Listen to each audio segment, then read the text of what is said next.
السلام عليكم. إذا كنت من محبي كرة القدم فأدعوك للاشتراك في القناة ليصلك كل جديد.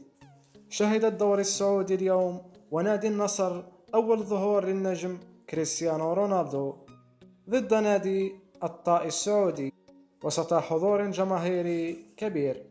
رونالدو لم ينتظر كثيرا ليبدأ التألق ويمارس هوايته المفضلة وهي تسجيل الأهداف، ومن مخالفة مباشرة بينه وبين اللاعب توليسكا سدد النجم البرتغالي كريستيانو رونالدو كرة قوية لتعانق شباك حارس مرمى نادي الطائي السعودي لينفجر الملعب بصوت واحد، مرددين عبارة الدون المفضلة سي.